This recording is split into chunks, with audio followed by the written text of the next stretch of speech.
नुते पङ्कजवासिनि देवसुपूजित सद्गुणवर्षिणि शान्तियुते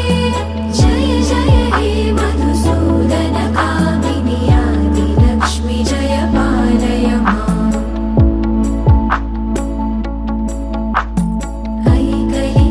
ऐकलिकल्मषनाशिनि कामिनि वैदिकरूपिणि वेदमये क्षीरसमुद्भव मङ्गलरूपिणि